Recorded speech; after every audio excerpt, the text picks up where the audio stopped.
Since the involvement of NASCAR superstars Dale Earnhardt Jr., Kevin Harvick, Jeff Burton, and Justin Marks, the notoriety of the Cars Tour and its competitors has skyrocketed. The racing speaks for itself because it's true, grassroots, hard-nosed late model racing at its best. And we're here to bring that action to light. This is On Tour.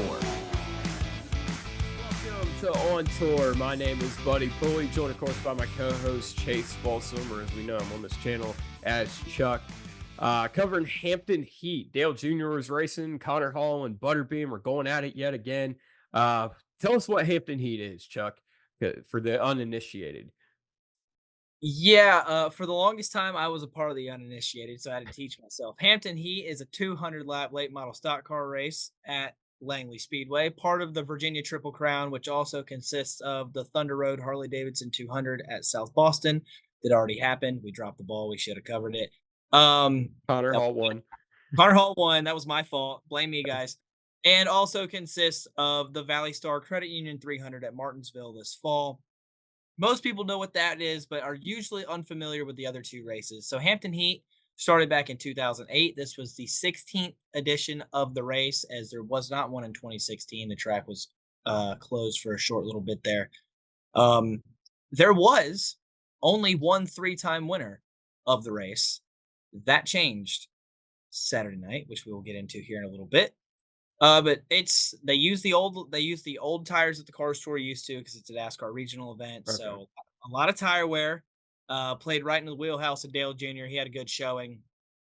Saturday night in particular was a tough one for everybody because the Hampton area got hit with a really big storm Saturday afternoon. They had standing water on the front straightaway at Langley. Wilkesboro vibes, just not quite that bad. Yeah. I saw a video of somebody using a shop vac trying to get water off the front stretch, and I was like, dude, whatever works. I heard they're using shop vacs, Dysons, brooms, leaf blowers. Yeah, everything they get their hands on to get that track dry. I don't think the race ended until about 2 in the morning. About 2 o'clock. Junior said checkered flag. I didn't get to watch it. I went back and watched it. It was fantastic racing as always. Yeah, for sure. Well, let's take a look at the results from Hampton Heat. Obviously, our winner was Butterbean. Let's see where everybody else stacked up against the Langley track champion. Taking a look at your results from the 16th annual Hampton Heat at Langley Speedway. Ahead of the whole 35-car field at the end was Brendan Butterbean Queen, who claimed his third Hampton Heat title and second in a row. Just ahead of rival Connor Hall, who just lost out at the end and comes home second. 4-time Virginia Triple Crown champion Peyton Sellers comes home third. Landon Pembleton had a strong run in fourth. And NASCAR Hall of Famer Dale Earnhardt Jr. rounded out the top 5. 2009 Hampton Heat champion Woody Howard comes home 6th, with Caden Honeycutt coming all the way back from 3 laps down to 7th. Chase Burrow 8th. After dominating early, Mark Wirtz faded to 9th, and local Matt Waltz in 10th. Cars Tour regulars Bobby McCarty and Cade Brown came home 11th and 12th with a strong run that faded late for Riley Music in 13th. Brandon Pierce came home 14th with Justin Carroll in 15th. After a strong run at South Boston, Carter Langley comes home 16th at Langley with Logan Clark in 17th, Trey Williams in 18th, Cole Bruce in 19th, and Terry Carroll rounding out the top 20. Aiden Millett came home 21st with Dean Shiflett in 22nd. Thomas Scott comes home 23rd with Michael Rogers in 24th. Atlee Weiss in his first late model stock car start comes home 25th. Danny Hurl would be found in the 26th position with G.R. Waldrop in 27th. Gavin Boschel in 28th with Sam Yarborough in 29th. Craig Estep rounded out the top 30. Jacob Derrick came home in 31st with Cody Bryant in 32nd. Ryan Matthews, who was strong early, fell out of the race late and comes home 33rd. Casey Wyatt in 34th, and your defending Triple Crown champion Trevor Ward rounded out the field in 35th. So it was another epic duel between Butterbean and Connor Hall. We've seen it a lot in the Cars Tour, and the fans at Langley Speedway are often familiar with it. That's for sure. We saw a little bit of a preview of this at the Cars Tour race at Langley, where Connor Hall called himself and Butterbean the Kyle Busch and Dale Jr. of Hampton, Virginia. There's definitely no love lost between those two. Let's hear what they had to say after the Hampton Heat 200. How did this race get away from you? I guess by my back bumper, but it's all good. There's gonna be a lot of good racing to watch coming up. Is that implying that you're gonna bump him back for the win one of these days, or Nah, just we're gonna be a lot of good racing coming up. did you race him the way he would have raced you? 100%. 100%. It's never fun when you're on the other end, and I've been on the other end, and I'm not out to get Connor, but it comes down to him and I, and race him how he races me. So Chuck, this is obviously, at least for since our show's been going, the second edition of the Connor Hall and Butterbean rivalry. Give us a little backstory about why these two are so at each other's throats when it comes to this racetrack and just in general. Yeah, so obviously they're both from the Langley area. Yeah. Butterbean's a Chesapeake, Virginia native, and Connor, a Hampton, Virginia native, uh, just across the pond from each other, I guess. They have absolutely dominated this racetrack over the past 5 years. Butterbean won 3 track championships in a row. I believe it was 2020 to 2022. Connor Hall won the track championship last year. Connor Hall won Hampton Heat in 2019, I believe. Yeah, and then Brendan won it in 2020 and 2023. And now this year, Yeah. they've won the last 3 Cars Tour races there, going back to 22. So they've dominated everything there is to win at Hampton or at Langley. And it both being their home track, you always want to be the star Yeah. at your local track. And a lot of local tracks, they don't have this. I wouldn't call it an issue because it's not an issue for the fans watching, but for the Yeah. driver, usually don't have this issue of having a 1A and a 1B. You It's have very like unique. Yeah. the Normally it's just one like hometown hero that every fan either rallies behind or they put a bounty on him. This is unique. see Peyton Sellers at South Boston, right? Yeah, it's a He's perfect example. dominated there for years, Yeah. and he's gone up to Dominion and he's dominated there. But these two, you have co-superstars at this racetrack, which creates, like Connor mentioned back in June after the car store race, the Dale Jr. Kyle Busch effect, because they're going to cheer for one and they're going to boo the other. Well, And let's not mince words. They boo Connor Hall a lot and they cheer for they Butterbean. cheer for Butterbean a Yeah. lot. Yeah. Um, What did Brent Cruz say? He said, "God, country, Butterbean, and Dale Jr. or whatever." Yeah. I'm a true patriot, is what he said. Yes. Um, Yeah. yeah. Oh gosh, Caraway was fun. Yeah. Anyway, so as you heard there, this rivalry's been created. So Butterbean says, "Well, I raced him the same way he would have raced me." It's just it's almost added fuel to the fire that Butterbean wasn't even a part of at Caraway because Yeah. Connor was raced that way at Caraway by 2 other people that weren't Butterbean, and he Mhm. was like, "Well, you raced me that way too. You did it earlier this year, so I'm going to give it back to you." Yeah. And as you can sound, Connor's response when he says, "I lost it by my back bumper," I mean, it's the truth. He did, Yeah. but you can hear in the tone of his voice, he is sick and tired of it. Um, I feel like we're almost circling back around to okay, Connor definitely owes some people some stuff now because he don't get me wrong, he doesn't have a problem moving somebody out of the way, but he's getting it back a lot more than he's dishing it out these days just because of past experiences. So I'm curious to see how the season progresses. Yeah. I mean, we've obviously we talked about it at length in the last episode after Caraway about the gripe a lot of drivers had with Connor Hall. That was the talk in the garage area after Caraway there, and it was, you know, it it was something I said, Connor Hall dishes it out, but you know, not a lot of times people don't take it. Now he or people don't give it back. Now he's getting to given back, and it's escalating, and it was kind of it was very evident in the way Butterbean and him raced each other because at first it was just a nudge here, a nudge there. Then it was okay. I'm raking off my hood pins with your bumper bar here. And then it was just plain knocking each other out of the way towards the end of it, and Butterbean got the best of it. And it's just it. I think that's a perfect example for I think what it's going to be like for the car store and Connor Hall when come across the back bumper of that 22 car for the rest of the year, that they feel like he brought this on, and Connor's like, "Hey, now, like, I'm out here trying to win races." So I think it's going to be a situation that I feel like it's going to escalate throughout and carry into the Cars Tour, like it already has bled over into that. Yeah. It'll just continue throughout the year. I think it's very telling too how much they care Yeah, about what they see that car in front of the other, and they're like, it's almost like a bull seeing red yeah. because they just about gave that race to Peyton Sellers at the end, and there was not a Fitting, care. it's a red car too. Yeah, you're right. And there was not a care in the world. It was, oh well, that guy's in front of me. I'm gonna Yeah. I'm gonna There's get a what's mine. there's a marketing campaign in there somewhere. I'll let you guys figure that one out. And I feel like a little car store history here. I feel like I know this isn't a car store episode specifically, but there's some backstory to this in the fact that Connor is driving what is historically by far the most successful late model. I won't say by far, but the most successful late model stock car since the inception of the car store. Yeah. You could argue Josh Berry and Junior Motorsports, they have more wins, but at the end of the day, Bobby McCarty won 3 championships in that car, and Josh Yeah. Berry won in that same time. And then they had a couple down years, but now that's like they're right back where they're almost like they never left from 3 years ago when Bobby won his 3rd championship. Yeah.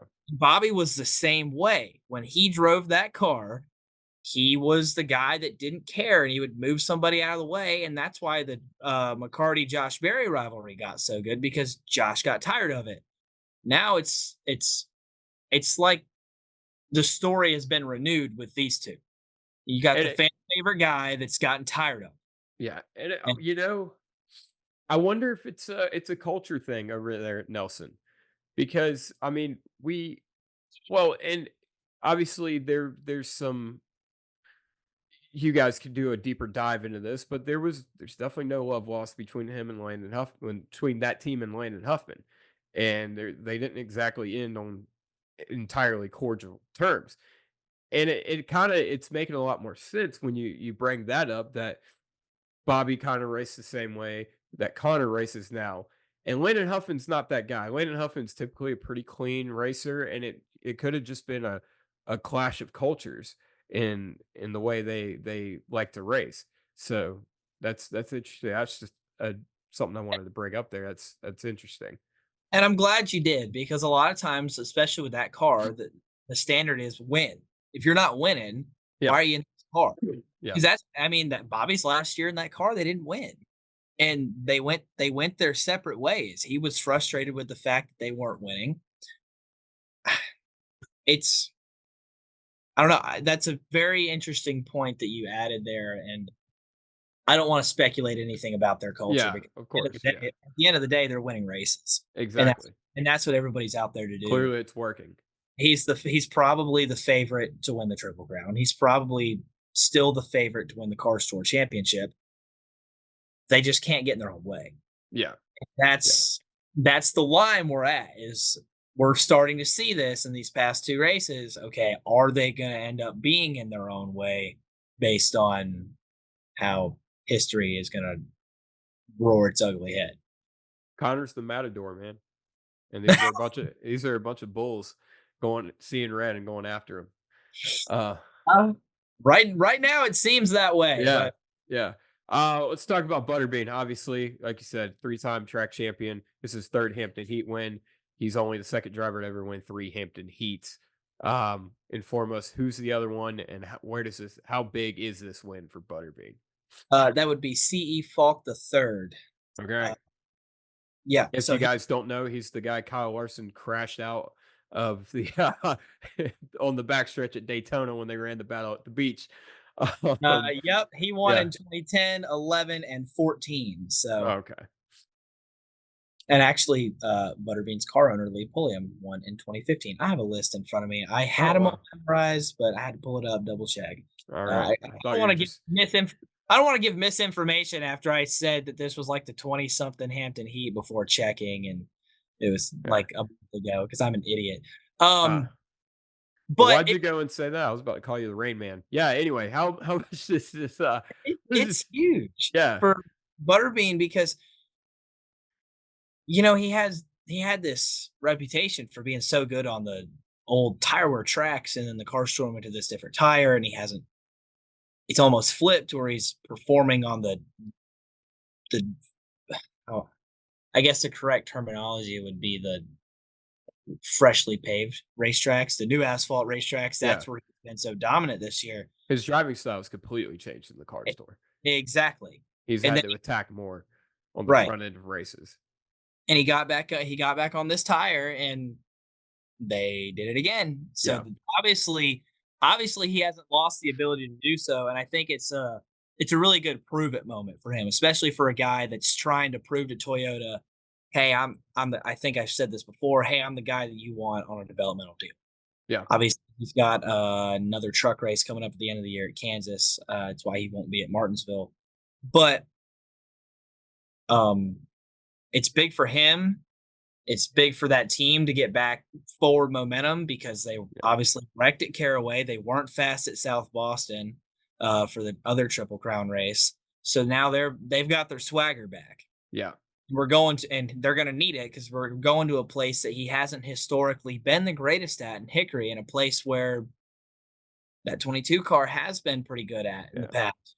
And Carson Quapple's been pretty good there too. So they needed, as much as they went on a run in early summer, they needed a momentum boost, and they got that. Yeah, and there's something to be said about he's the momentum boost couldn't have come at a better time. Car store racing night, he's getting ready. We're finally getting to the more consistent part of the year where we have Hickory, we have Wilkesboro, we have Ace coming up. But yeah, I mean there's a lot of races back to back to back, so this is a good time to get hot there. Speaking of the Cars Tour, one of the owners of the series was racing this weekend. I think we all know who that was. It was Dale Earnhardt Jr. himself. We're going to get a word from frontstretch.com, and then we're going to talk to Junior. Frontstretch.com is where you'll find all your racing content in one place for free. They have it all from NASCAR to F1 to IndyCar, grassroots racing, and even iRacing. Front Stretch has you covered with daily news for every series, weekly columns, and even on-site coverage at every NASCAR and Cars Tour event. Head over to frontstretch.com, subscribe to their YouTube page, and give them a follow on X to get your daily fix on all things motorsports. As always, big thank you to frontstretch.com for allowing us to use the content that we get for their site to use it over here. Big thank you to them for sending me to the racetrack, or in this case, Michael Massey, who went in my place to Langley, even under the weather. He was a trooper late night. Michael, you are the man. Also, Michael Finley, who was supposed to go as well. He was too sick to go, but he still stayed up to write the recap for me. You guys are awesome, so I appreciate you guys helping out with the short track stuff and everything we try to do to grow the short track late model stock car world. There was a pretty big name in the field. I think we mentioned him earlier. What's his name again? It's Ralph Dale Jr., young hot shoe out of Kannapolis. He was very popular. A lot of people said it might have been the main attraction at Hampton Heat this year for sure. He had a good solid run, top 5 finish. Actually got into Trevor Ward earlier in the race. It wouldn't be a late model race for Dale Jr. unless he didn't get into someone. I could think of at least 3 or 4 guys he's gotten into since he's come back to late model racing. But nevertheless, a great run for Dale Jr. And we were able to get a word with Junior, and he had some interesting comments about the state of late model racing. Well, I think I would tell everybody and myself that I think we're living in peak times. Right, these are really, really good times for late model stock racing. There's been good times in the past. We've got challenges today. Things are expensive. Racing is hard. Budgets are tough. Guys can't afford to run touring series like the Cars Tour. They can run a local show. So there's different types of outfits out there, and there's challenges. But even in the past peaks, there were challenges too. But we're in a really, really great era right now. And everybody should really appreciate it and come support it. Come check it out. Tune in to Flow. Go to the local tracks while it's happening. right? These this stuff ebbs and flows, right? And so right now we're on a high, and seems like everybody's really enjoying what's going on. We had a great crowd tonight, a lot of cars, and Cars Tour is a great example of the success of late model stock racing in the Mid-Atlantic, and we all should be tuning in now because it's the wave's here. So it's time for everybody to hop on. So I heard Junior there speak about the times we're living in, and it's kind of like a golden era for late model racing, and it really echoes the words that we say literally in the intro of this show in reference to the car store. It's since the involvement of Junior and Harvick and these guys that late model stock racing and just late model racing in general and short tracks in general have really skyrocketed back into the forefront of race fans' mind. And I think minds, and I think there's something to be said about that because there are so many different forms of motorsports out there, and you have Formula One that's gained a lot of traction in America. You have NASCAR, you have IndyCar, and for a long time, short track racing was kind of lost in the shuffle, but now it's back in the forefront with these big names racing in it, and also more notoriety from people in the upper echelons of motorsports. And you have a great provider like Flow and guys like frontstretch.com and on tour covering it. Chuck, what did you take from this, and do you agree with the words of Dale Jr.? This is a golden era in late model racing. I do. You are right that there was a time period when people sort of ignored short track racing, Yeah, right? If you didn't go to the local show down at Hickory or Tri County or wherever you live close to, you probably didn't know anything about what happened. yeah, We've come into this world of streaming, and it has put this platform of short track racing back into the palm of the viewer's hands sitting at home. And in that way, and yeah, it's behind a paywall. If you want to get Flow Racing, it's $150 for the year. That's the best $150 I've ever spent.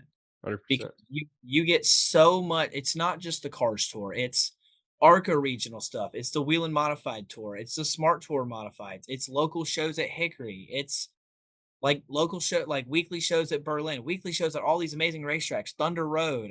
There's dirt stuff on there. High Limit, Lucas Oil late models. There's so many things. Short track racing. I know we're hitting on late models specifically, but short Yeah, track racing in general have to offer that streaming has now made accessible to the fans at home. yeah, Well, what that does for the fan at home that may have Flow and they can't make the race on Saturday night, they tune in. They're like, man, that was awesome. I got to go next time. yeah, That increases in turn as more and more people watch on streaming. That's in turn going to increase your interest, and eventually it's going to increase your at track turnout yeah, because people are going to want to go. And that just goes back to what we've always said: support your local short tracks. yeah, Whether watching at home or watching there, you have to be watching for these things to stick around because I don't know if people aren't paying attention, but there's more and more disappearing. yeah, And while we have to keep the racing that the ones that are still here are producing in the forefront of everyone's mind so that people that don't care as much about racing as we do understand that they still matter to somebody yeah. and they can't just be gotten rid of. And I do It's think we're in a golden era, but I think there's still opportunities to keep growing. 100%. I mean, it was interesting because as NASCAR skyrocketed into popularity in the early 2000s, I felt like that was really where the dip in short track racing was. And it kind of reflects where NASCAR was at that point. They were adding a bunch of mile and a halves, and, we've even more recently added more road courses. And so short track racing was kind of I don't want to say lost art, but it wasn't as, it didn't seem like it was as valued to NASCAR and in turn maybe the NASCAR fan. Now we one have kind of rekindled that love for short track racing, but also in the upper echelon in NASCAR specifically, short track racing isn't that good at the moment in the Cup Series. So there is a craving for short tracks. They're not getting the fix from the Cup Series right now, so they're going and looking for it. and it's become available to everyone else. And it's being promoted by guys like Dale Jr., Kevin Harvick, Justin Marks, Jeff Burton, Kyle Larson on the dirt side, oh, and you have guys like William Byron going and running, late model races. Chase Elliott runs super races. Kevin Harvick's running. Dale Jr., that's all he's doing now is running late model races. So it's it is it is very much a golden era for late model racing. And like you said, you need to go out and support it because even if you're just going out there because you're a Dale Jr. fan, you're a Kevin Harvick fan or whatever. That's how I got back into it. The first car store race I ever went to was when Junior ran the Sun Drop car in 2022. Ever since then, I've been to probably 30 late model races just because I fell back in love with it. That was the first time in 15 years that I'd been to a late model race. And, I think if people just get to the track, they will love it. And more people are coming to the tracks because it's getting promoted more and more people are talking about it. So keep talking about it. We're going to keep talking about it. And as I always said, support your damn local short tracks. I feel like another thing that has contributed to this is around that time that NASCAR skyrocketed, we went through a period where racing outside of NASCAR was frowned upon. It, Yeah. you didn't guys didn't go run a Kyle. Nobody runs a Kyle Larson amount of sprint car races, but guys didn't go run a Chase Briscoe or Alex Bowman amount of sprint car races, like a handful every year, or even super races like William Byron or Chase Yeah. Elliott. Retired guys would just retire, and as I feel like this all does come back to streaming because there's a whole new revenue platform, and there's a platform for these guys in a way to get their own brands out there more. So now I made a list a couple of weeks ago for Front Stretch. It was one of our Short Track Weekly articles, and it was where to find your NASCAR stars on the short track scene this summer. Yeah. And it was like 20 drivers long Yeah. of guys that are like somewhere along the way making. And this wasn't even including dirt. This was just Yeah. asphalt, Yeah. late model stuff. No modified stuff either. And like you said, when you have guys like that come race a series, that only increases the popularity as well. And the early days of the Cars Tour, people didn't know the Cars Tour existed. Yeah. I I honestly didn't realize until recently that you can go back and find all the highlights on their YouTube page because nobody really knew about it. Yeah. And now you have like big time names from the NASCAR industry. Anytime something cool happens in the car store and Flo posts it, they're like, look at this, look at this. We should all be looking at this. We should, and they're all watching. If Yeah. they're not racing, they're all watching. And people listen to celebrities. And for race fans, NASCAR drivers and spotters and crew chiefs, those are celebrities in a race fan's mind.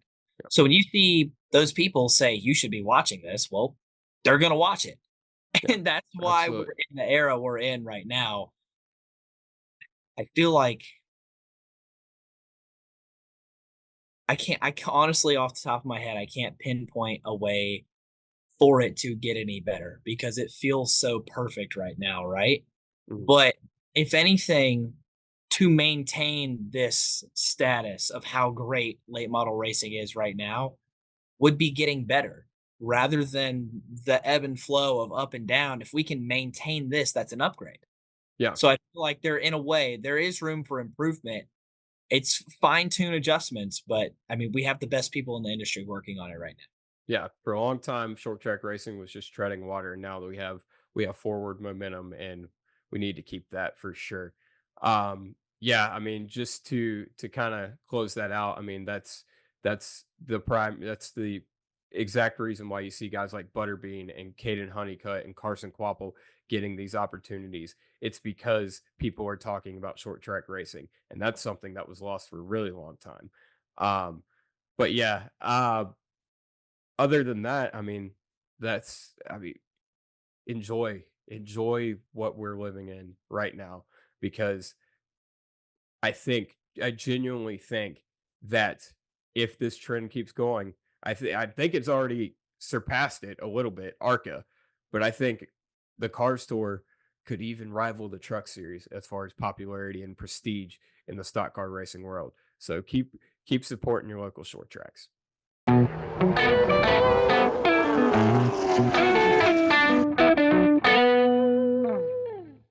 All right. So it's that time of the week again. Chuck's question of the week. Chuck, what have you come up with? All right, be prepared. Are you ready? All right. It's not that bad. So, last couple late model races we've covered, we've seen William Byron and now Dale Earnhardt Jr. run in said races. We have Josh Berry coming up at Hickory and then Kevin Harvick the week after that at North Wilkesboro. So, with all that being said, we've had so many guys come in and race in the series.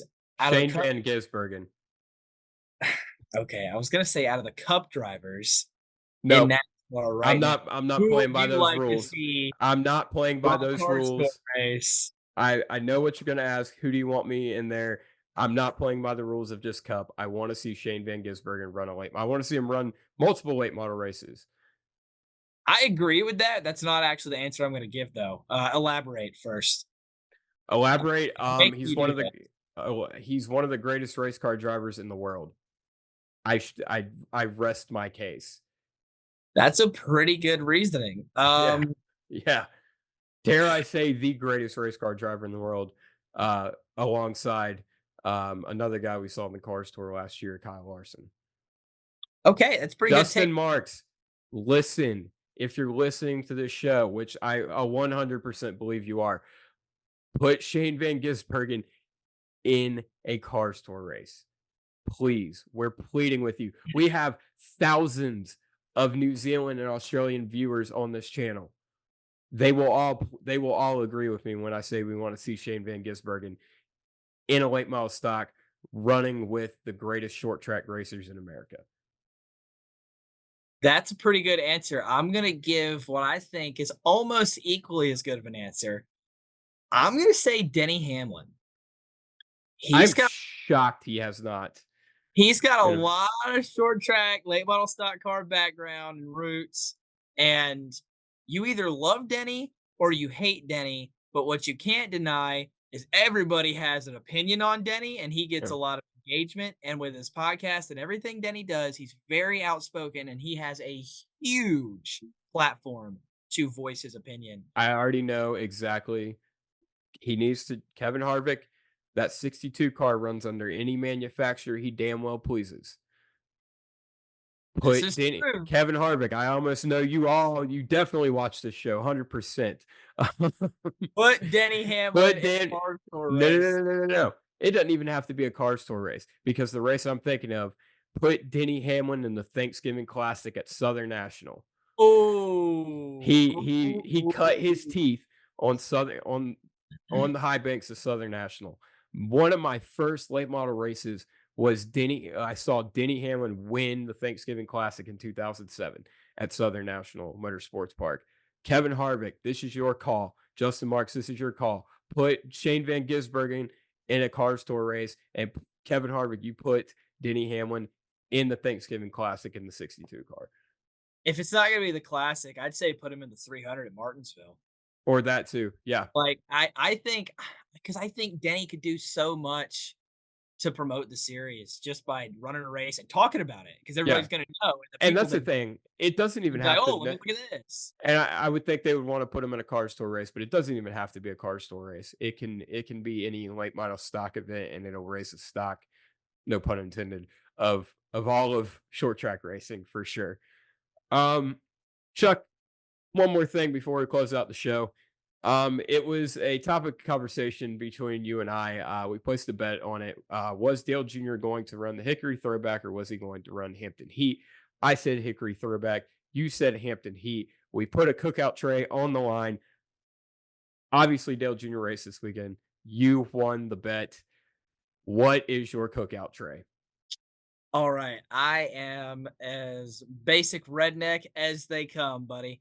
Right. I want a big double burger tray with bacon and cheese on it, cheese bites, and a chicken quesadilla as a side.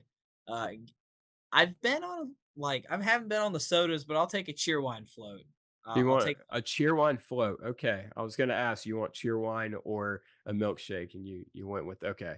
I went Gotcha. with both at the You same went time. with both. Yeah. I mean, if you get anything other than cheer wine at Cookout, don't watch the show. Don't Uh, go cooking. Just get out of line. They're already long enough. Get out of yeah. my line. Yeah, exactly. But he owes me a tray. We got business to do here. Yeah, it will be posted on all of our social media platforms when that does eventually happen. Next episode will be after the Hickory Throwback. Due to some unforeseen circumstances, I will not be able to attend the Hickory Throwback. My heart is broken. Yeah, I know. I know. My heart is also broken too. But I will deck out in the throwback garb after on the episode. Maybe I'd be a little bit of a poser for doing that. Either way, we'll have a show after Hickory. NASCAR's off for a couple weeks, but the car store is running strong, and Chuck will be there to cover it for all of us.